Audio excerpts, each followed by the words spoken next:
Okay guys, now let's see the first section of chapter 6 reductions, 80C.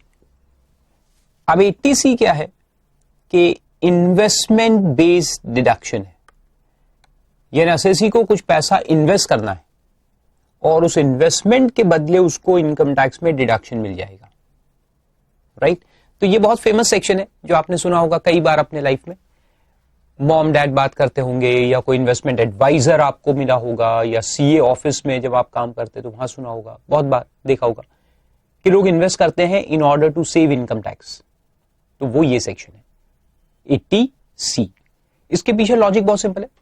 Government चाहता है कि अपने देश के जो लोग हैं, जो रेसिडेंट पीपल है या नॉन रेसिडेंट भी, उससे मतलब नहीं है, लेकिन जो देश में रहने वाले लोग हैं वो अपने फ्यूचर का प्लानिंग करें और पैसा बचा के रखे ताकि फ्यूचर में उनको हेल्प हो और वो गवर्नमेंट पे डिपेंड ना करे। नहीं तो ओल्ड हो जाएंगे और पैसा नहीं रहेगा तो गवर्नमेंट पे डिपेंड करना पड़ता है, फिर बाद में गवर्नमेंट को ओल्ड एज होम बना के देने पड़ते हैं उनके लिए। तो ऐसा ना करे, अपने अपने पैसे सेव करे which will help you in time of need. तो वो ये सेक्शन है 80C। तो गवर्नमेंट ने कहा है कि क्योंकि आप सेविंग कर रहे हैं, you are saving your money in priority sectors, hence we will give you a benefit in income tax। तो एक टाइप का ये इंसेंटिव है लोगों को कि आप इन्वेस्ट करें। अगर इंसेंटिव नहीं देंगे तो क्या होगा कि लोग इन्वेस्ट नहीं करेंगे। So it's a type of incentive. So let's see, बहुत सिंपल सेक्शन है। सबसे पहले किसको मिलता है ये देखते हैं। तो ये सेक्शन जो है ये इंडिविजुअल के लिए है और एचयूएफ के लिए है। सिर्फ दो लोगों को इसमें डिडक्शन मिलेगा, क्योंकि सेविंग फॉर द फ्यूचर तो दो लोगों को ही करना है ना, individual like you and me and HUF for their whole family. आगे लिख दो रेसिडेंट और नॉन रेसिडेंट दोनों के लिए है ये। रेसिडेंट लोगों के लिए भी है और नॉन रेसिडेंट लोगों के लिए भी है। यानी जैसे खास करके जो एनआरआई लोग रहते हैं ना, जिनके फैमिलीज तो इंडिया में है लेकिन वो फॉरेन में जॉब वॉब करने जाते हैं, वो भी इन्वेस्ट करते हैं and they save income tax. तो रेसिडेंट नॉन रेसिडेंट दोनों के लिए। अमाउंट ऑफ डिडक्शन कितना मिलेगा तो वहां लिखा है least of the following the whole of the qualifying amount और 1,50,000 विच एवर इज लेस। अब इतनी बड़ी बड़ी मैंने बातें तो कर दी कि गवर्नमेंट चाहता है कि आप लोग इन्वेस्ट करें और फ्यूचर के लिए प्लानिंग करें और सेविंग करें, सब अच्छी बात है, मगर ऐसे लोग रहते हैं ना, बहुत बड़ी बड़ी बातें करते हैं कि ऐसा होना चाहिए, फलाना होना चाहिए, ढिंकाना होना चाहिए, और फिर डोनेशन कितना देंगे तो 10 रुपए का। पॉलिटिशियन को बुलाया स्कूल में भाषण देने के लिए, बड़े बड़े भाषण दिए, ऐसा वैसा फलाना ढिंकाना। प्रिंसिपल बड़े खुश हो रहे थे, सोच रहे थे कि ये आज तो 50-60 लाख रुपए देके जाएंगे हमारे स्कूल के लिए, गरीब स्कूल है बेचारी। तो सब भाषण तो कंप्लीट हो गया। उसके बाद उनसे पूछा कि आप क्या देंगे डोनेशन, तो 10 रुपए निकाल के डोनेशन बॉक्स में डाले। अब ये पॉलिटिशियन का साला काम ही ऐसा है ना। तो ये लॉ बनाने वाले भी पॉलिटिशियंस है। बातें तो बड़ी बड़ी की और नीचे लिस्ट देखेंगे ना तो खत्म ही नहीं होता, ऐसा लिस्ट है इन्वेस्टमेंट का, ये भी करो वो भी करो, फलाना भी ढिंकाना भी, हजारों इन्वेस्टमेंट डाल दिए और अमाउंट कितना दिया, सिर्फ 1,50,000। सिर्फ 1,50,000 का आप डिडक्शन ले सकते हैं, हर साल ले सकते हैं, बस इतना बेनिफिट है। Every year you can take 1,50,000 deduction by making these investments।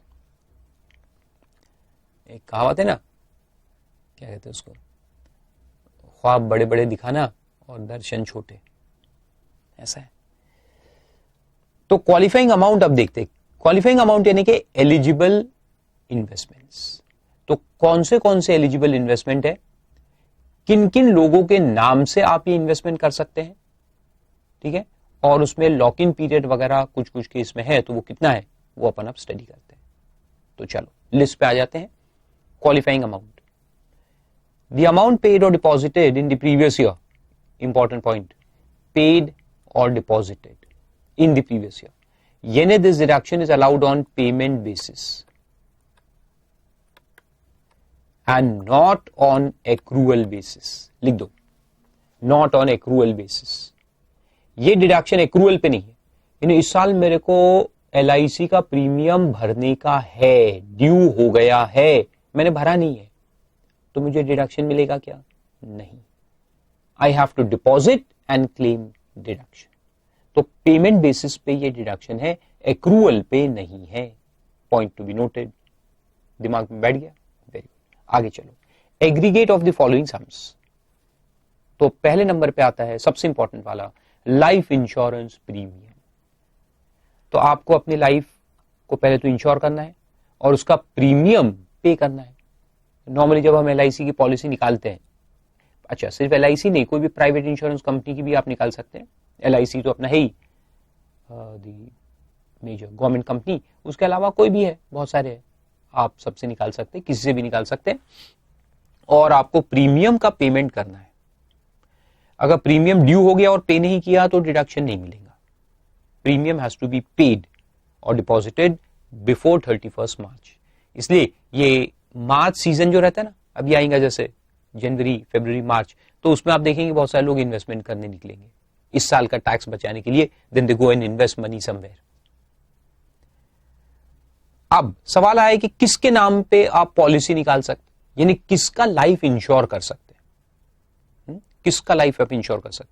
तो वहां लिखा है, in the case of individual, the individual himself, spouse and children, 3 लोगों के नाम से अपन पॉलिसी निकाल सकते।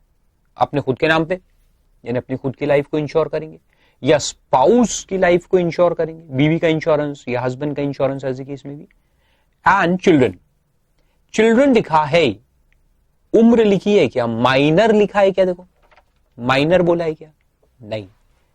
चिल्ड्रन माइनर भी हो मेजर भी हो, दोनों चलते हैं, लिख दो। ये सब बातों पे ध्यान देना है क्योंकि एग्जाम में क्वेश्चन आएगा, बहुत सिंपल रहेगा लेकिन आपको घुमा देगा। वहां दिखा रहेगा सन ऑफ 26 ईयर्स, उसके लिए बाप ने इंश्योरेंस का प्रीमियम पे किया, तो बाप को डिडक्शन मिलेगा क्या? अपन लिखेंगे यस। अब वहां पे एग्जाम में कंफ्यूज होंगे आप, ओ चलो यार चिल्ड्रन लिखा था, ये तो 26 ईयर्स का है, माइनर तो नहीं है, तो इसको डिडक्शन मत दो और मार्क्स हो जाएंगे 0। तो बहुत, ये चैप्टर मैं आपको बताता हूं, ये क्या है कि सुई की नोक की तरह है ये चैप्टर। इसमें हर सेक्शन अलग अलग है। पहली बात तो एक सेक्शन को दूसरे सेक्शन से कोई लेना देना नहीं है, एवरी सेक्शन इज डिफरेंट।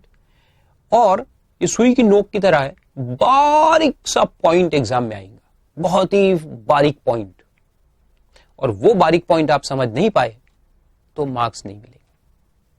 तो पढ़ के तो बहुत बार जाओगे चैप्टर, लेकिन मार्क्स नहीं मिलेंगे अगर वो बारीकियां आप ध्यान में नहीं रखोगे, जिसको मैं कहता हूं एक्सप्रेस एंड इंप्लाइड मीनिंग्स। तो इंप्लाइड पे भी बहुत ध्यान दो। इसके अंदर जो लिखा हुआ है वो तो पढ़ूंगी, जो लिखे हुए के अलावा है वो ज्यादा पढ़ने का। तो चिल्ड्रन लिखा है, माइनर तो नहीं लिखा ना, तो उस पर ध्यान दो। माइनर नहीं लिखा, इसका मतलब कि माइनर मेजर दोनों बच्चों की पॉलिसी निकाली जा सकती है, और पिताश्री या माताश्री अगर पेमेंट करे इंश्योरेंस प्रीमियम का तो उनको डिडक्शन मिलेगा। ठीक है, तो कौन कौन है? Individual, spouse, children. अच्छा, माँ बाप है क्या? नहीं है। देखो हर चीज में कह रहा हूं ना, बहुत ही बारीकियों में पढ़ना है। तो माँ बाप नहीं है, इधर एग्जाम में क्वेश्चन आ जाएगा। मिस्टर कौन है? तो mister Krishna has paid premium of 30,000 on life insurance policy of his father, तो डिडक्शन मिलेगा क्या? नहीं। ठीक है, खुद की लाइफ, स्पाउस की लाइफ, बच्चों की life, that's it. No father, no mother, no brother, no sister, बीवी का भाई, बीवी की बहन, नो नो नो। आप, आपकी बीवी या हस्बैंड और आपके बच्चे, दैट्स इट। फिर आगे, और बच्चे मेजर माइनर दोनों हो सकते हैं। 80 साल का भी बच्चा हो सकता है, हाँ क्यों नहीं। आप 102 साल के और आपका बच्चा 80 साल का और आपने उसकी लाइफ पे प्रीमियम पे किया तो आपको डिडक्शन मिलेगा, बिल्कुल मिलेगा। Then in the next point, in case of HUF, अगर HUF डिडक्शन लेना चाहता है तो एनी मेंबर, HUF के जितने मेंबर्स है उनकी लाइफ पे आप पॉलिसी निकाल सकते हो और प्रीमियम पे कर सकते हो। फिर आगे लिखा है maximum amount eligible for deduction, कितना प्रीमियम आप पे कर सकते हो। तो उसमें मॉनेटरी लिमिट नहीं है, उसमें परसेंटेज की लिमिट है। कैसे है देखो, और इसमें अलग अलग वक्त पे अमेंडमेंट्स आए हुए हैं, इसलिए अलग अलग डेट्स आपको वहां मिलेंगे। ठीक है, तो डेट वाइज इसको याद रखना है।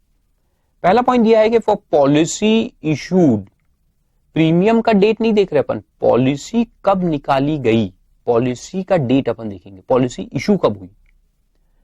तो वहां लिखा है कि अगर पुरानी पॉलिसी है 2012 के पहले की जो पॉलिसीज है, पॉलिसी इशू हो गई है मार्च 2012 के पहले, तो वहां पर 20% का लिमिट होता है, प्रीमियम का लिमिट है ये।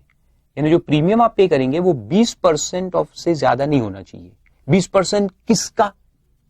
सम अश्योर्ड, जो सम अश्योर्ड रहता है ना, जितनी की अपन पॉलिसी निकालते हैं, जैसे मैंने 50 लाख की पॉलिसी निकाली, किसी ने 10 लाख की निकाली, किसी ने 50, किसी ने 100 लाख की, तो उसको कहते हैं सम अश्योर्ड। यानी अपने मरने पर उतना पैसा अपने रिश्तेदारों को मिलेगा, उसको सम अश्योर्ड कहते हैं। उसके अलावा बाद में बोनसेस भी ऐड होते हैं, इंश्योरेंस कंपनी बाद में बोनसेस ऐड करती है, तो अल्टीमेटली जो पैसा मिलेगा ना वो सम अश्योर्ड प्लस बोनस मिलता है। लेकिन अपन यहां 20% जो देखेंगे वो बोनस ऐड करके देख सकते हैं क्या? अरे कितना बोनस है किसको मालूम, अभी थोड़ी मालूम रहता है कितना बोनस। तो इसलिए वहां बोला है कि सम अश्योर्ड, जो बेसिक सम अश्योर्ड है उसको ही देखना है, बोनस को कंसीडर नहीं करना है। तो मैंने 50 लाख की पॉलिसी निकाली तो उसका 10% से ज्यादा, 20% से ज्यादा मेरा प्रीमियम नहीं होना चाहिए। यानी 10 लाख, तो मैं 10 लाख कहने वाला था, 10% बोल दिया, स्लिप ऑफ टंग। तो 20% से ज्यादा का प्रीमियम नहीं होना चाहिए, और अगर है तो अपन 20% ही कंसीडर करेंगे फॉर गिविंग डिडक्शन। मान लो कि किसी बंदे ने 1 लाख की पॉलिसी निकाली थी 2010 में, यानी 12 के पहले की हो गई, 2010 में पॉलिसी निकाली थी 1 लाख रुपए की, सम अश्योर्ड 1 लाख, और वो प्रीमियम पे करता है हर साल 13,000 रुपए, 13,000 रुपए का प्रीमियम पे करता है। तो कितना परसेंट हुआ निकालो, 1 लाख में 13,000 कितना हुआ, 13%, 20% से कम है, चलेगा। अपन 13,000 का डिडक्शन उसको दे देंगे, 15-16 में भी उसने 13,000 रुपए भरा है, डिडक्शन दे देंगे। मगर अगर वो 26,000 रुपए भरे तो अपन 26,000 को डिडक्शन में नहीं लेंगे, हम क्वालिफाइंग अमाउंट में सिर्फ 20,000 ही लेंगे।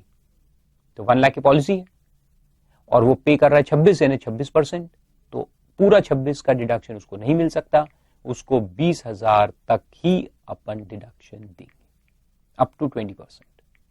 ठीक है, सिंपल। ये 2012 के पहले की पॉलिसी। फिर 2012 में गवर्नमेंट अमेंडमेंट लाया था, उसको 10% कर दिया था कि 10% से ऊपर अगर आप प्रीमियम देंगे तो डिडक्शन 10% तक ही मिलेगा, उससे ज्यादा नहीं। 2012 से ऐसा किया, 10%, 20 जो पहले था उसको 10 कर दिया। तो अब एक प्रॉब्लम पैदा हुआ। प्रॉब्लम ये पैदा हुआ कि जो बेचारे, अच्छा एक मिनट, ये थोड़ा लॉजिक, प्रीमियम कहां से आता है और प्रीमियम कितना होना चाहिए ये कौन डिसाइड करता है? ये एक्चुरियर जो होता है ना, इंश्योरेंस कंपनी का एक ऑफिसर होता है एक्चुरियर, वो डिसाइड करता है depending upon the risk involved in the policy. तो अगर कोई हट्टा कट्टा बंदा है, उसकी पॉलिसी निकाल रहा है, तो उसका इंश्योरेंस प्रीमियम स्टैंडर्ड रेट से आता है। जो स्टैंडर्ड रेट एक फिक्स होता है LIC का या जो भी इंश्योरेंस कंपनी का है, तो वो रेट से उसको पॉलिसी मिलती है। लेकिन अगर कोई पर्सन है बेचारा, उसकी लाइफ को रिस्क ज्यादा है, 2-3 हार्ट ट्रांसप्लांट ऑलरेडी हो चुके हैं, किडनी भी प्रॉब्लम में है, लीवर भी खराब है और लंग्स में भी प्रॉब्लम है, और क्या होता है, हड्डी में भी प्रॉब्लम है कुछ ऑस्टियोपोरोसिस से भी वो पीड़ित है, और स्मोकिंग भी करता है, और दारू तो पानी की जगह बस पीता है, पानी पीता ही नहीं कभी, दारू में मिला के भी नहीं। तो फिर ऐसे आदमी का पॉलिसी को इंश्योरेंस कंपनी निकालेगा क्या? पूरा रिस्क है, यानी कि यहां तक तो डूबा हुआ है कबर में, बस इतना सा बाकी है तो उसकी पॉलिसी स्टैंडर्ड रेट से निकलेंगी नहीं, उसको ज्यादा देना पड़ेगा। तो एक तो वो गए जिसको हेल्थ रिस्क बहुत ज्यादा है, सफरिंग फ्रॉम एलिमेंट्स, बहुत गंभीर एलिमेंट्स जिनको रहते हैं, तो उनकी पॉलिसी स्टैंडर्ड रेट से मिलती नहीं है, उनके प्रीमियम बहुत ज्यादा होता है। और दूसरे होते हैं बेचारे जो हैंडीकैप लोग हैं, तो हैंडीकैप लोगों का भी प्रीमियम ज्यादा रहता है, क्योंकि उनके भी लाइफ को रिस्क ज्यादा रहता है। तो ऐसे केस में क्या होगा कि उनका प्रीमियम जाएगा 10% से ऊपर एक साल में, और गवर्नमेंट ने रेट को 10% कर दिया, बोला कि नहीं 10% से ऊपर हम डिडक्शन नहीं देंगे, तो ये तो आ गया लफड़ा। चिदम्बरम ने 10% कर दिया था, तो फिर प्रॉब्लम पैदा हुआ कि ये लोगों ने आके कंप्लेन किया कि भाई हमको 10% में पॉलिसी मिलती नहीं, तो क्या करेंगे हम, हमको तो ज्यादा ही प्रीमियम लगता है 10% से, देन व्हाट, क्या हमारा डिडक्शन 10% तक ही मिलेगा। तो अगले साल 2013 में एक अमेंडमेंट आया और उसमें इन दो लोगों को 15% का लिमिट कर दिया गया। किन दो लोगों के लिए, तो वो नीचे देखो, severely disabled persons. Severely disabled person का मतलब होता है जो 80% से ज्यादा डिसेबल होते हैं, सिर्फ एक उंगली खराब है या एक हाथ खराब है ऐसा नहीं, 80% से ज्यादा जो डिसेबल होते हैं उनको सिवियरली डिसेबल पीपल कहते हैं, उनके लिए। And people suffering from diseases covered under section 80 DDB, ये भी अपन बाद में देखेंगे। ये होते हैं severe elements, cancer, AIDS, motor neuron, thalassemia वगैरह वगैरह, बहुत सारे उसमें बताऊंगा मैं। डिजीजेस का नाम वैसे भी आपको याद नहीं रहेगा, जो अपने को सर्दी खांसी होती है वो नहीं, सिवियर जो लाइफ थ्रेटनिंग डिजीजेस होती है तो वो उसमें आते। तो इन लोगों के लिए 15% का लिमिट फिर गवर्नमेंट ने किया 2013 से, लेकिन जो पॉलिसी 12-13 में निकल गई उनको 10% का ही लिमिट लगेगा सबके लिए, और जो 2013 के बाद पॉलिसी निकलेगी तो उसमें नॉर्मल हट्टे कट्टे लोगों के लिए 10% का लिमिट रहेगा, और जो ये दो कैटेगरी वाले हैं उनको 15% का लिमिट रहेगा। ठीक है, तो 3 डेट्स अपने को इसमें याद रखना है। कैसे, देखो मैं आपको बताता हूं, या एक छोटा सा चार्ट बना के लिख लो। पॉलिसी लाइफ इंश्योरेंस, LIP इसको कहते हैं, issued excuse me, issued before 1412, या मैं अप टू लिखता हूं 31 मार्च 12, ये कैटेगरी आ गई। दूसरी कैटेगरी आ गई इन the previous year, in the year 1213, और तीसरा आएगा फ्रॉम 1413 ऑनवर्ड्स। ये पॉलिसी इशू का डेट, प्रीमियम पेमेंट तो करंट ईयर का ही है, 15-16 का देख रहे हैं, लेकिन पुरानी पॉलिसी या 12-13 की पॉलिसी या उसके बाद की पॉलिसी, ऐसा 3 अलग अलग आंसर आएंगे। तो लिमिट क्या है, 2012 के पहले की पॉलिसी है तो उसकी लिमिट क्या है, 20% ऑफ सम अश्योर्ड। 12-13 के अंदर की है तो 10% सबके लिए है, और 1413 ऑनवर्ड्स है तो फिर नॉर्मल पीपल के लिए लिमिट 10% रहेगी, एंड फॉर सिवियरली डिसेबल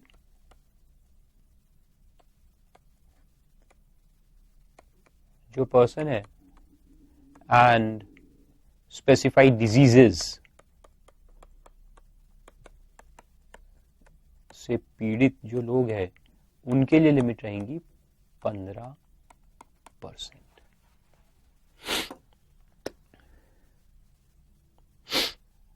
याद रहेंगे?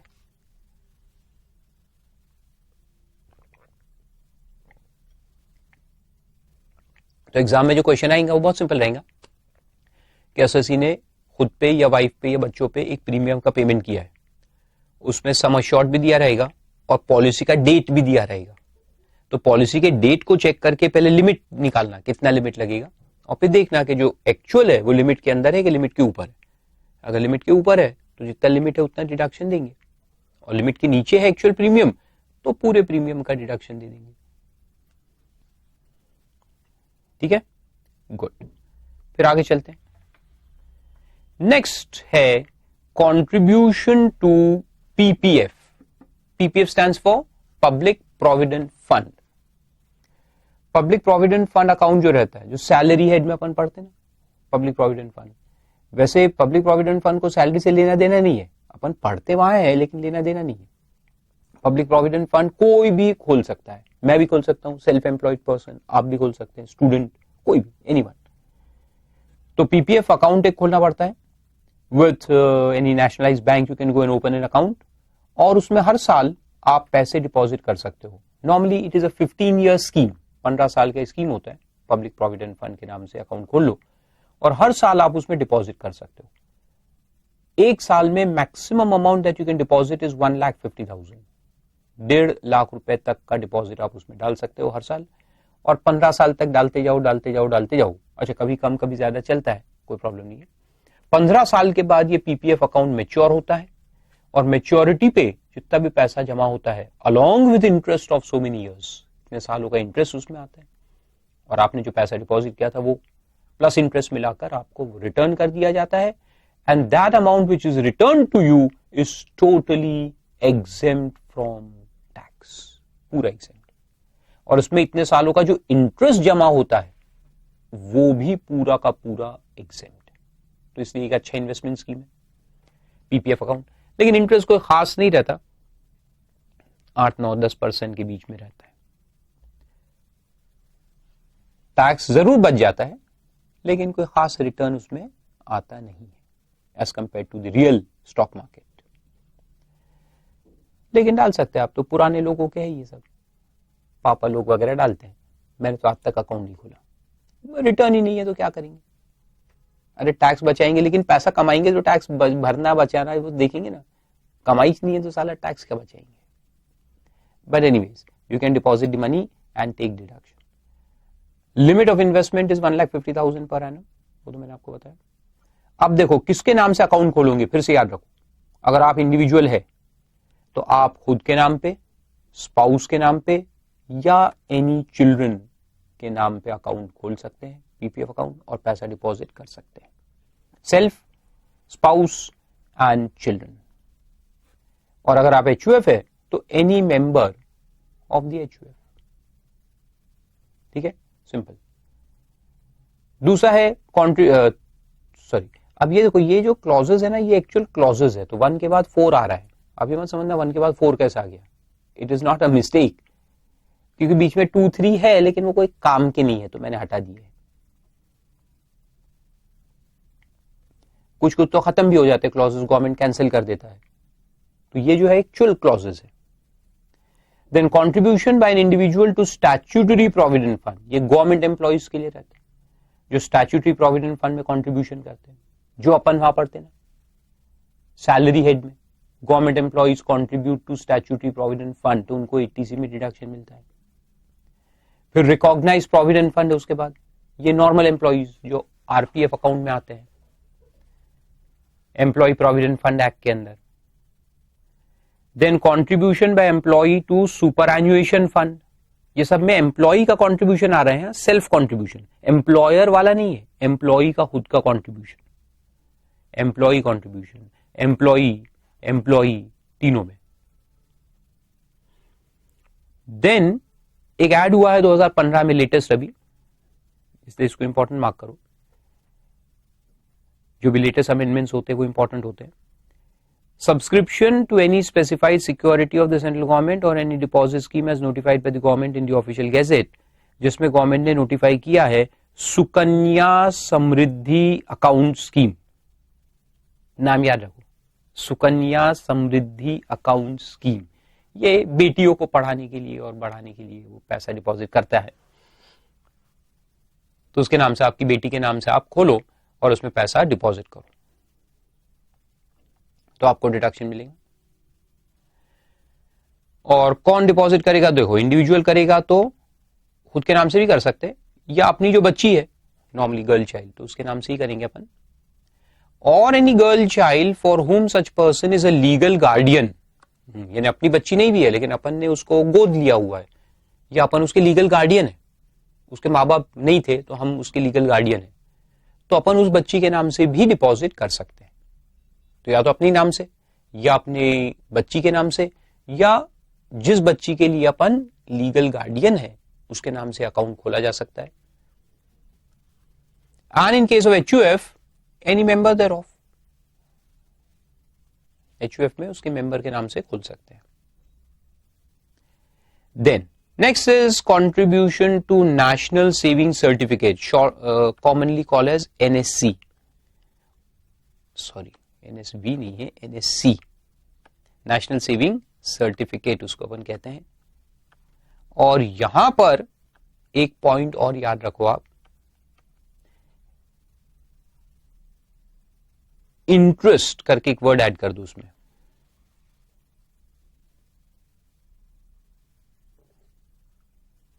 Plus interest. अब ये बताता हूं क्या है ये इंटरेस्ट, क्यों लिखा अपन ने। एनएससी में क्या होता है कि जो इंटरेस्ट अपने को मिलता है एनएससी अकाउंट में, it's a certificate, we get interest on that, that interest received is deemed to be reinvested in NSC. कैसे देखो, नॉर्मली ये 6-7 साल का प्रोग्राम होता है एनएससी का, इन उसका जो टेन्योर है वो 6-6.5 साल ऐसा रहता है। अब मैंने फर्स्ट ईयर में मान लो कि 13-14 में एक अमाउंट डिपॉजिट किया था, ओरिजिनल डिपॉजिट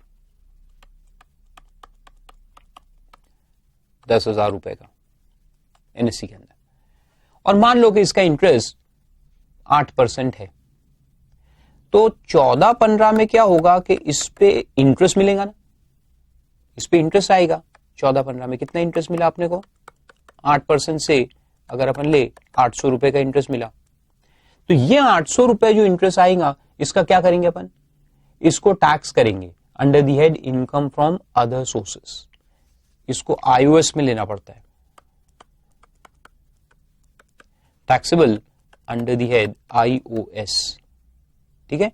और आईओएस में टैक्सेबल होने के बाद इसको क्या करेंगे अपन, तो आईओएस में इंक्लूड कर देंगे सबसे पहले तो, और फिर इसको डीम्ड टू बी री इन्वेस्टेड मानते हैं, क्योंकि ये पैसा मिलता नहीं है, ये कंपाउंडिंग होता है। एनएससी में कंपाउंडिंग है, यानी आपका जो फर्स्ट ईयर का इंटरेस्ट क्रेडिट होगा वो आपको दिया नहीं जाएगा, it will be added to your account. Second year में इंटरेस्ट आएगा वो भी ऐड हो जाएगा, थर्ड ईयर में इंटरेस्ट आएगा वो भी ऐड हो जाएगा, ऐसे चलते रहता है। तो ये 800 रुपए ऐड हो गया अकाउंट में, तो ऐड हो गया तो उसको डीम्ड री इन्वेस्टमेंट मानते हैं, और डीम्ड री इन्वेस्टमेंट मान करके उसको डिडक्शन दे देंगे अंडर सेक्शन 80C। तो दो काम आपको करना है, एनएससी का जो इंटरेस्ट आएगा, अगर प्रॉब्लम में दिया है NSC interest for the year 800, तो दो काम करेंगे, उसको इनकम फ्रॉम अदर सोर्सेज में इंक्लूड करेंगे, और दूसरा काम क्या करेंगे कि उसको फर्दर अपन डिडक्शन दे देंगे 80C के अंदर इस साल में 14-15 में। तो 13-14 में तो डिपॉजिट का डिडक्शन हमने लिया ही था, अब 14-15 में क्या करेंगे कि इसका जो इंटरेस्ट आएगा उसका डिडक्शन लेंगे 80C के अंदर।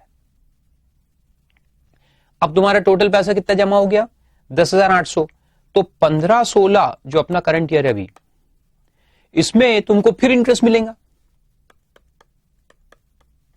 8%, तो अब 8% ऑफ 10,800 करके मिलेगा, कंपाउंडिंग है ना, तो 10,800 का निकालो, 10,800 इंटू 8%, 864 का इंटरेस्ट अगले साल आएगा। तो ये 864 अपन क्या करेंगे इस साल, सेम दो चीज करेंगे, पहले उसको आईओएस में टैक्स करेंगे और फिर 80C में उसका डिडक्शन लेंगे, दो काम फिर करेंगे, और ऐसे हर साल करते जाना है till the last year when you will get back your money। तो 15-16 में ये जो इंटरेस्ट आया उसका डिडक्शन लेंगे, और अगर फ्रेश कुछ डिपॉजिट भी किया होगा, फर्दर फ्रेश डिपॉजिट ऑफ से आपने फिर से कितना इस बार 50,000 डिपॉजिट किया, तो करंट ईयर में अपन ये 50,000 का भी डिडक्शन लेंगे 80C के अंदर, और ये 864 रुपए जो है इंटरेस्ट पुराने वाले का, पुराने डिपॉजिट का इंटरेस्ट जो इस साल आया वो भी रीडिपॉजिट हो गया, उसका भी डिडक्शन लेंगे। तो ये दोनों का मिलाकर अपने को डिडक्शन मिलेगा 50,864।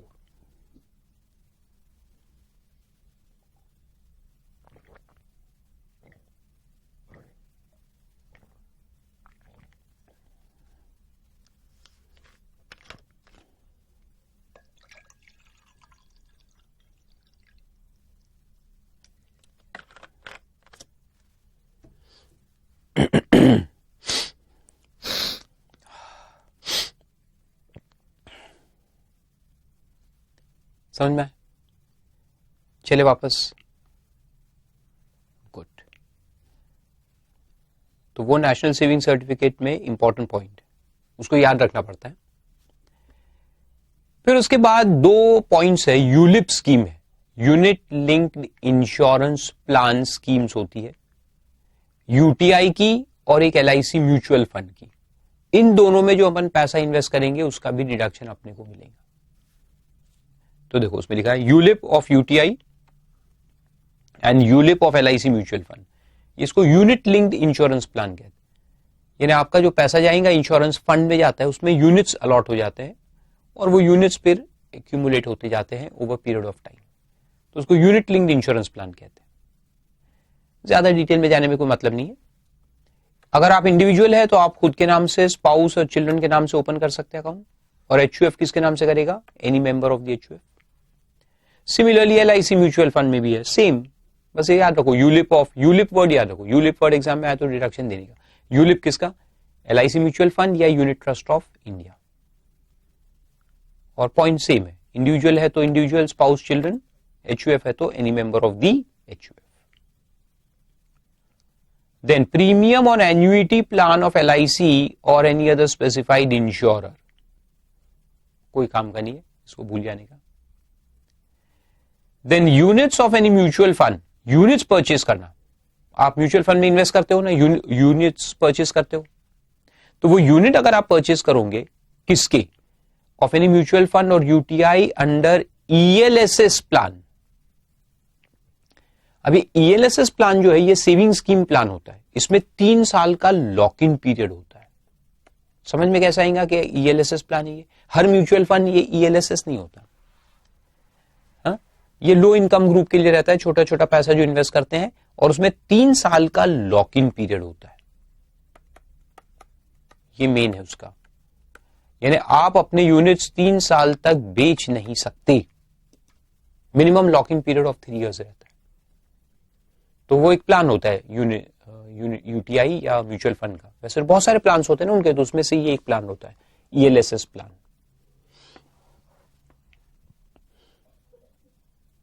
तो उसमें 3 साल का लॉक इन पीरियड होता है, अगर आप उसमें पैसा डालोगे तो आपको डिडक्शन मिलेगा। स्मॉल इनकम ग्रुप लोगों के लिए रहता है, for saving purpose basically. Then contribution by an individual to any notified pension fund set up by mutual fund or UTI, specified pension funds। तो इसमें है बहुत सारे, लेकिन वो एग्जाम में नहीं आएंगे क्योंकि कितने हैं आपको कहां से मालूम पड़ेगा, कौन सा फंड नोटिफाइड, बहुत सारे फंड नोटिफाइड, तो इसको भी भूल जाने का, कोई काम का नहीं है। Then subscription to any deposit scheme of or as contribution to any specified pension fund set up by National Housing Bank। National housing bank का नाम याद रखो, और उसमें अगर कोई ऐसा क्वेश्चन में एग्जाम में आए कि कंट्रीब्यूशन टू फलाना फलाना scheme of national housing bank NHB, तो उसमें डिडक्शन देने का। हालांकि वहां लिखा है स्पेसिफाइड स्कीम, लेकिन कौन से स्पेसिफाइड है कौन से नहीं है आपको कहां से मालूम, तो जो एग्जाम में दिया रहता है वो स्पेसिफाइड वाली दिए रहते हैं नॉर्मली, तो उसको अपन डिडक्शन दे देंगे। एनएचबी ये याद रखो, नेशनल हाउसिंग बैंक। ये बेसिकली क्या है कि it is a subsidiary of RBI. National housing bank जो है ना, ये आरबीआई की एक सब्सिडियरी है जो हाउसिंग फाइनेंस में काम करती है।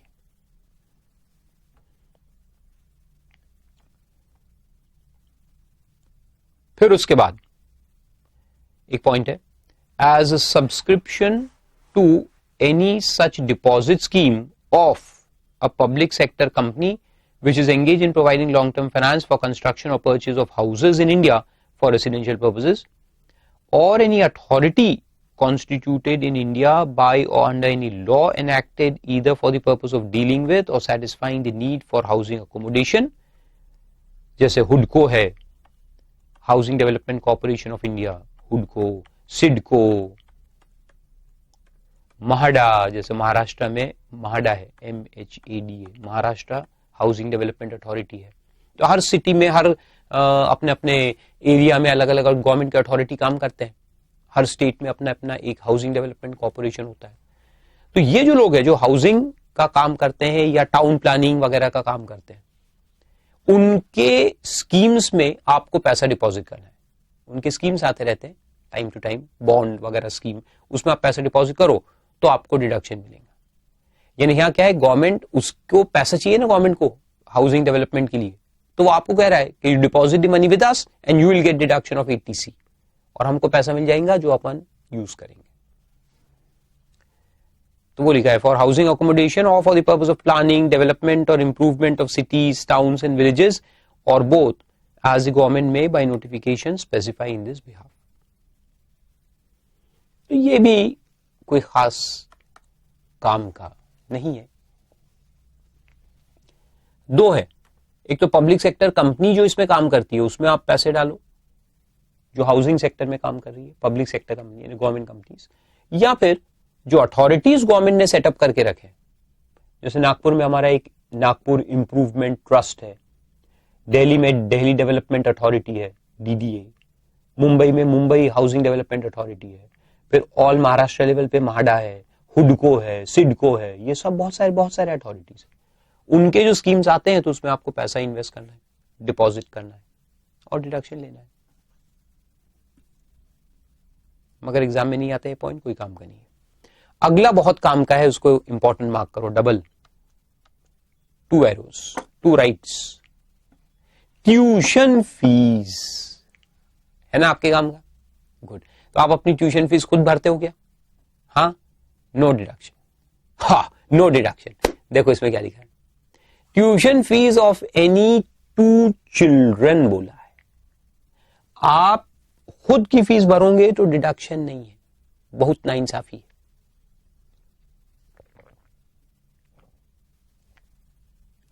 But point to be noted, खुद की फीस भरने का कोई डिडक्शन नहीं है, याद रखोगे?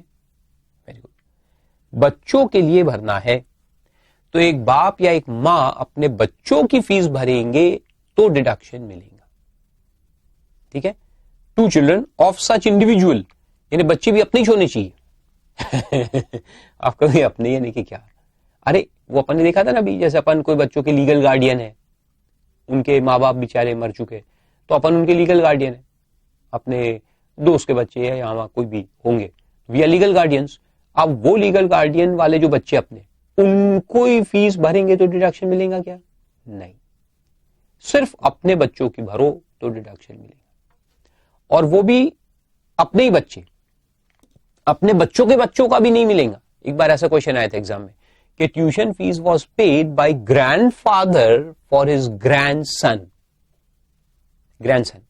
तो क्वेश्चन में ऐसा दिखा था कि जो बच्चे के माँ बाप थे वो मर गए और अब ग्रैंडफादर उनकी देखभाल कर रहे हैं, और ग्रैंडफादर ने ग्रैंडसन की फीस भरी तो डिडक्शन मिलेगा क्या? नो, क्योंकि यहां लिखा है children of such individual, grand children लिखा है क्या? नहीं, तो सिर्फ अपने बच्चे का डिडक्शन मिलेगा, सिर्फ बच्चे का, और वो भी अपना होना चाहिए। और आगे लिखा है excluding any payment towards development fees और डोनेशन और पेमेंट ऑफ सिमिलर नेचर। ये इंजीनियरिंग कॉलेजेस वगैरह में रहता है ना, या इवन मेडिकल कॉलेजेस में प्राइवेट सीट्स जो रहती है, एक तो गवर्नमेंट कॉलेजेस होते हैं तो वहां तो गवर्नमेंट फंडेड रहता है, लेकिन जो प्राइवेट कॉलेजेस है तो वहां वो डोनेशन के नाम पे बहुत पैसा लेते हैं, building fund, donation, development fund वगैरह खोल के पैसा लेते हैं बच्चों से, 20 लाख 50 लाख आजकल बहुत चल रहा है। तो वो अमाउंट जो बच्चा भरेगा बेचारा, यानी माँ बाप भरेंगे, उसका डिडक्शन मिलेगा क्या? नहीं, सिर्फ ट्यूशन फीस का मिलेगा। तो जब आप पैसा कॉलेज में भरते हो तो वो एक लंबा सा आपको रिसीट देते ना, उसमें लिखा रहता है, बहुत सारे अमाउंट लिखे रहते, इसका 50 रुपए कॉशन मनी, ये मनी, डिपॉजिट मनी, फलाना मनी, ढिंकाना मनी, फिर वो जो लेबोरेटरी फंड, ये फंड, जो साइंस वाले स्टूडेंट रहते हैं, लैब खर्चा, ये खर्चा, वो खर्चा, बहुत रहता है। ऊपर में सबसे लिखा होता है ट्यूशन फीस। वो जो ट्यूशन फीस का अमाउंट लिखा है ना, बस सिर्फ उसका डिडक्शन आपको मिलेगा, दैट्स इट। बाकी जो सब पैसे लेते हैं ये कॉलेज वाले, डोनेशन, डेवलपमेंट फंड, ये फंड, वो फंड, कॉशन मनी, ये सब का डिडक्शन नहीं मिलेगा, ओनली ट्यूशन फीस। ठीक है, आगे क्या लिखता है देखो, whether at the time of admission और देयर आफ्टर, यानी कुछ लोग एडमिशन के टाइम पे भरते हैं, कुछ लोग साल भर भरते रहते हैं, इंस्टॉलमेंट्स में चलेगा। Paid to any university, college, school और other educational institution situated within India, underline करो, फॉर फुल टाइम एजुकेशन, इसको भी अंडरलाइन करो, फुल टाइम एजुकेशन। यानी वो जो पार्ट टाइम कोर्सेज होते हैं ना, वो डिप्लोमा कोर्स, अकाउंटिंग में डिप्लोमा कोई देगा तो कोई ये तो वो, तो पार्ट टाइम 2 घंटे जाने का, 3 घंटे जाने का, इवनिंग क्लासेस वगैरह, उसमें कोई डिडक्शन अलाउड नहीं है। It should be a full time education. जैसे अपन बीकॉम करते हैं, फुल टाइम एजुकेशन, कॉलेज चलता है, एमकॉम करेंगे आप, एमबीए करेंगे, कुछ भी स्कूल फुल टाइम रहती है ना, तो फुल टाइम एजुकेशन के लिए आपको डिडक्शन मिलेगा। और सीए कोर्स क्या होता है? हाँ, फुल टाइम एजुकेशन होता है क्या? एक्चुअली देखा जाए ना तो नहीं होता। तो आपने जो इंस्टीट्यूट ऑफ चार्टर्ड अकाउंटेंट्स को जो फीस पे की है, ट्यूशन फीस, वो बुक मटेरियल आते हैं ना, फिर ट्यूशन फीस अपन भरते हैं सीपीटी के टाइम पे, फिर आईपीसीसी में, फिर फाइनल में ट्यूशन फीस भरनी पड़ती है ना रजिस्ट्रेशन कराने के लिए, तो उसका डिडक्शन आपको मिलना नहीं चाहिए मेरे हिसाब से, क्योंकि सीए पार्ट टाइम एजुकेशन है, फुल टाइम नहीं है। कितना बड़ा जोक है ना, साला फुल टाइम यानी कि आप कहेंगे सर कान पकड़ो, फुल टाइम नहीं, ये तो डबल टाइम वर्क है। डबल टाइम क्या, 4 टाइम्स पढ़ाई करनी पड़ती है। लेकिन बीकॉम को फुल टाइम माना जाता है, सीए को फुल टाइम नहीं मानते। Such a big joke for the students. लेकिन मैं क्या करूं, मैंने लॉ थोड़ी बनाए, अपने इंस्टीट्यूट के उस पर पढ़ना है। It is considered as part time education, self education है ना, बेसिकली होम एजुकेशन है, तो उसको फुल टाइम नहीं। फुल टाइम यहाँ पे कॉलेज होता है, कॉलेज का टाइम होता है सुबह 9 से शाम को 3-4 बजे तक, उसको फुल टाइम एजुकेशन कहते हैं। सो सैड, बहुत नाइंसाफी। लेकिन मेरी बात मानो, आप क्लेम कर लेना, लोगों को मिल जाता है, इनकम टैक्स ऑफिसर कोई पूछता नहीं है साला फुल टाइम था कि क्या था। सीए कर रहे हैं, अरे बाप रे सीए कर रहे, डिडक्शन दो। तो मिल तो जाता है। Then next I mean to say next question in that same point, what about foreign colleges? आपने फॉरेन कॉलेज की फीस भरी या यूनिवर्सिटी की, तो आपको डिडक्शन मिलेगा क्या? आप गए एमबीए करने, कहां, हार्वर्ड, स्टैनफोर्ड, केलॉग्स, वहां पे आपने फीस भरे, तो डिडक्शन मिलेगा क्या? No deduction. सिमिलरली वो सीपीए करने का फीस भरा, सीएफए का फीस भरा, डिडक्शन मिलेगा क्या? नो, क्योंकि यहां पे क्या लिखा है, with in India, institution situated within India होना चाहिए। अगर वो इंडिया में सिचुएटेड नहीं है तो फिर उसका डिडक्शन नहीं मिलेगा। तो आप foreign college, foreign universities join करोगे तो डिडक्शन नहीं मिलेगा आपके पिताश्री को। ठीक है, फिर आगे बढ़ते हैं। नेक्स्ट एक लंबा पॉइंट है छोटा सा, मगर वर्डिंग्स उसके ज्यादा है। तो देखो, for the purpose of purchase और construction of a residential house, और ए को अंडरलाइन करो, ए का मतलब 1, परचेज और कंस्ट्रक्शन ऑफ ए मतलब के 1 residential house property, the income of which is chargeable to tax under the head income of house property, where such payments are made towards the following. अब क्या लिखा है, फॉर परचेज और construction, तो मैंने घर परचेज किया इस साल, 50 लाख रुपए दिए, घर परचेज कर लिया, मेरे पास बहुत पैसे, मैंने 50 लाख का चेक दे दिया सेलर को और घर ले लिया, तो इसका डिडक्शन मेरे को मिलेगा क्या? नहीं, इसका कोई डिडक्शन अपने को नहीं मिलेगा। तो यहां परचेज कॉस्ट का डिडक्शन नहीं है, यहां डिडक्शन किस चीज का है, देखो जरा अच्छे से, ये नीचे लिखा है किस चीज का डिडक्शन। तो देखो, नंबर 1, इंस्टॉलमेंट और part payment of any amount due under any self-financing or other scheme of any development authority, housing board or authority engaged in the construction and sale of house properties on ownership basis, जैसे कि DDA. तो Delhi development authority क्या करता है कि schemes बनाता है, flat scheme बनाता है, और फ्लैट स्कीम बना करके लोगों को अलॉट करता है। People bid for it, bidding process एक होता है, आप अपना बिड डालो और जिनको बिड लग जाएगा उनको अलॉटमेंट होगा। अब अलॉटमेंट के बाद आपको पेमेंट है ना, तो इंस्टॉलमेंट्स में करने पड़ते हैं, पूरा पेमेंट एक साथ नहीं करना पड़ता, इंस्टॉलमेंट फिक्स होता है, उसमें आप पेमेंट करो, तो उसको सेल्फ फाइनेंसिंग स्कीम्स कहते हैं।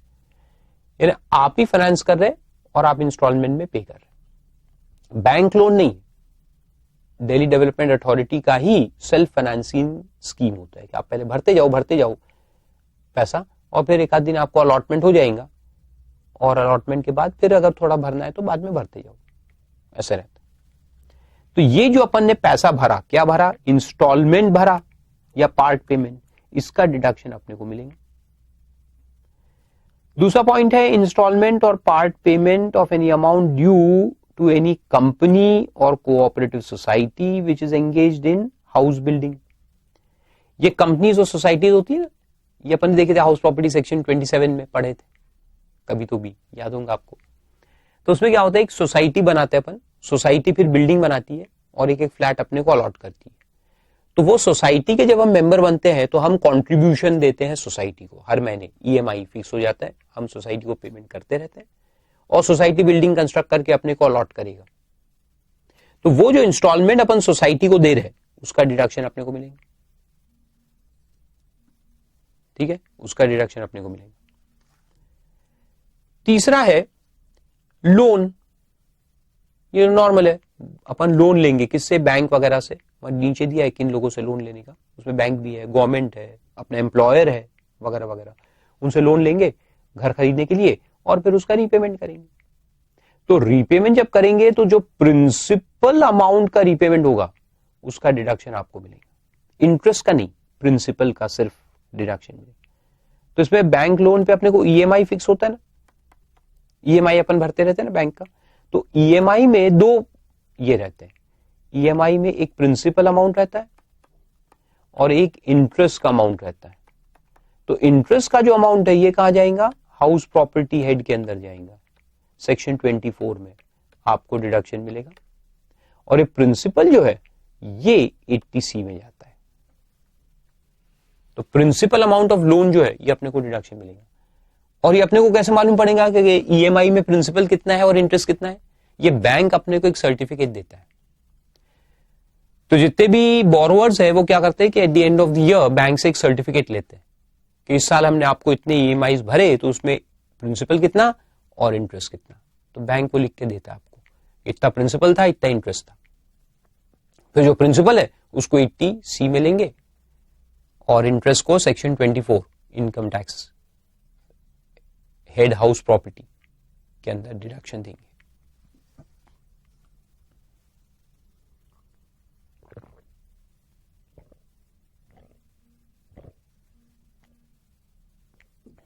ठीक है, अब देखो इतने सारे डाल दिया, अभी तो अपन आधे में भी नहीं पहुंचे लिस्ट में। और ये हाउसिंग लोन, अपने को 40 लाख का घर खरीदना था तो अपन ने 30 लाख का भी लोन लिया, तो एक साल में प्रिंसिपल अमाउंट कितना रिपे किया आपने, लाखों रुपए रिपे किया होगा, यहां लिया है उन्होंने, डिडक्शन मिलेगा तुमको, लेकिन maximum ceiling of this section is only 1,50,000।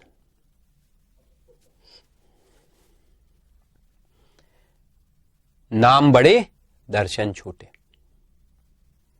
अच्छा, बोरोइंग करना है तो किस किस से कर सकते हैं, देखो सेंट्रल गवर्नमेंट या स्टेट गवर्नमेंट से बोरोइंग कर सकते हैं अपन, फिर बैंक से इंक्लूडिंग कोऑपरेटिव बैंक, और लाइफ इंश्योरेंस कॉर्पोरेशन LIC से भी लोन मिलता है, housing loan, NHB, public company mention under 3618 जो हाउसिंग फाइनेंस कंपनीज होती है, जो 36 में थे ना, बिजनेस हेड में डिडक्शन था उनको एक, याद है, 20% of the profits, those people who are engage in providing long term finance for housing, industrial, agriculture, infrastructure, है ना, उनको डिडक्शन था, तो वो वाले लोग।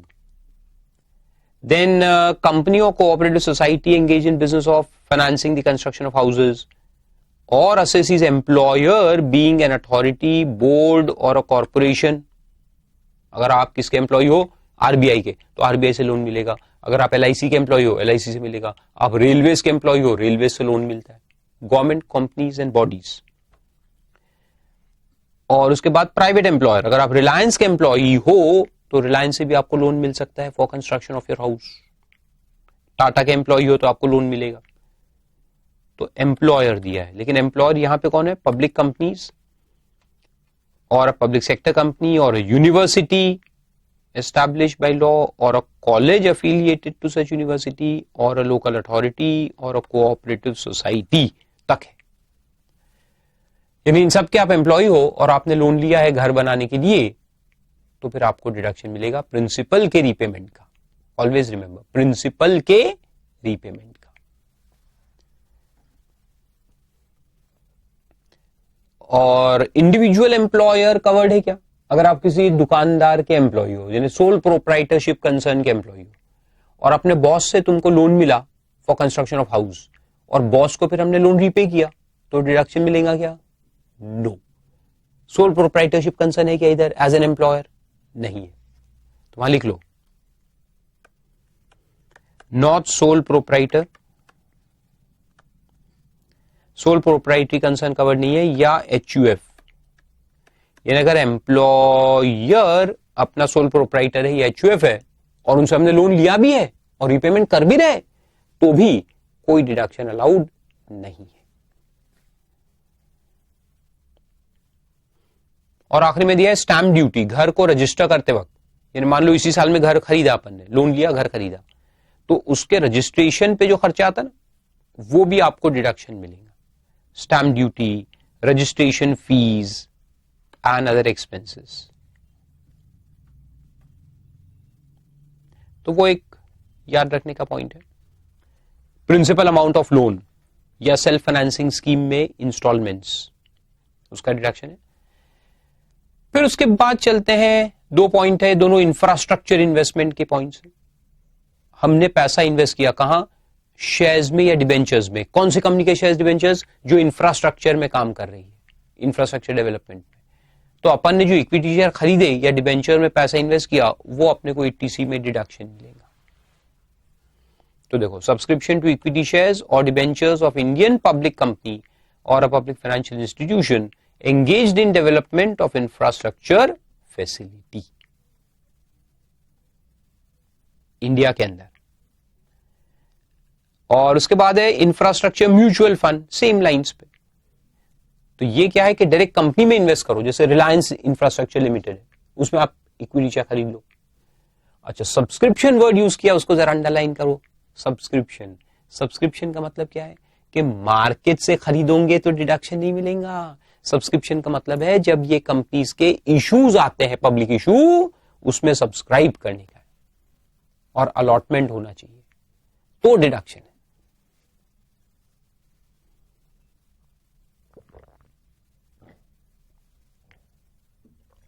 नहीं तो क्या करेंगे अपन? अदानी इंफ्रास्ट्रक्चर के शेयर मार्केट से खरीदेंगे तो डिडक्शन मिलेगा क्या? नहीं। या रिलायंस इंफ्रास्ट्रक्चर के शेयर मार्केट से खरीदेंगे तो डिडक्शन मिलेगा क्या? नहीं। ओरिजिनल सब्सक्रिप्शन जो रहता है ना, वो करना पड़ेगा। तो वो तुम्हारे चांस पे है कि इस साल ऐसे कोई इंफ्रास्ट्रक्चर कंपनी का इशू आया है क्या? अगर आया है तो पैसा डाल दो। या वैसे नहीं करना तो फिर जो म्यूचुअल फंड होते हैं ना, जो इंफ्रास्ट्रक्चर फैसिलिटी वालों को लोन देते हैं या इन्वेस्टमेंट करते हैं, तो उसको इंफ्रास्ट्रक्चर म्यूचुअल फंड कहते हैं, उसके यूनिट्स आप परचेस कर लो। तो यहां पर क्या होता है कि जो इन्वेस्टर है, असेसी, वो पैसे को कहां डालता है? ये म्यूचुअल फंड के अंदर, जिसको इंफ्रास्ट्रक्चर म्यूचुअल फंड कहते हैं। और ये इंफ्रा म्यूचुअल फंड जो है, इनका काम क्या है कि पैसे लोगों से जमा करेगा, थाउजेंड्स ऑफ करोड़, और उसको इन्वेस्ट करेगा इन इंफ्रा कंपनीज। तो इंफ्रास्ट्रक्चर कंपनीज के शेयर्स वो लोग खरीदेंगे फिर, यानी म्यूचुअल फंड जो है वो फिर पैसा देगा इंफ्रास्ट्रक्चर कंपनी को फॉर डेवलपमेंट ऑफ इंफ्रास्ट्रक्चर। तो वो अपन कर सकते हैं, म्यूचुअल फंड के रास्ते से भी जा सकते हैं। उसके बाद एक है फिक्स डिपॉजिट, फिर छोटे छोटे पॉइंट्स है। Fix deposit of more than 5 years with scheduled bank, इसमें भी मैक्सिमम 1.5 लाख रुपए तक अलाउड है, एक साल में आप डिपॉजिट कर सकते हो, उससे ज्यादा नहीं कर सकते। और वो भी नोटिफाइड स्कीम्स, तो गवर्नमेंट ने फिर बड़ा नोटिफिकेशन इशू करके रखा है, all notified schemes are defined there, which from exam point of view you don't have to study. बस इतना रखो, bank fix deposit, scheduled bank fix deposit more than 5 years, equal to more than 5 years will be entitled for deduction. फिर आता है subscription to bonds issued by NABARD, NABARD के bonds होते हैं, उसमें इन्वेस्ट करो। नाबार्ड स्टैंड्स फॉर द बर्बाद bank of India, sorry, national bank for rural and agricultural development. फिर एक होता है सीनियर सिटीजन सेविंग स्कीम, एक है गवर्नमेंट का खोला हुआ सीनियर सिटीजन सेविंग स्कीम, उसमें पैसा डालो, कौन डालेगा? सीनियर्स डालेंगे, अपने काम का नहीं। फिर 5 year deposit with time post office time deposit rules, post office में भी एफडी रख सकते, जैसे ये बैंक वाला एफडी था ना 5 साल वाला, तो वैसे ही आप पोस्ट ऑफिस में भी एफडी ओपन कर सकते हो, लेकिन 5 साल का मिनिमम टेन्योर का रहना चाहिए, तो फिर डिडक्शन मिलेगा। अरे खत्म हो गए फाइनली। तो इतने सारे इन्वेस्टमेंट्स है, कहीं भी आप पैसे इन्वेस्ट कर सकते हो साल के अंदर, और जितने भी इन्वेस्टमेंट करोगे आप पूरे प्रीवियस ईयर के अंदर, कभी एक, कभी दो, कभी ये, कभी वो, जो भी है उसको एग्रीगेट करेंगे, और ये एग्रीगेट इन्वेस्टमेंट्स जो है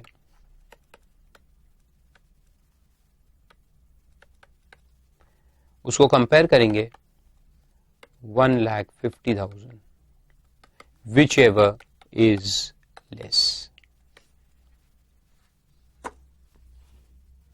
Simple. So that was 80C.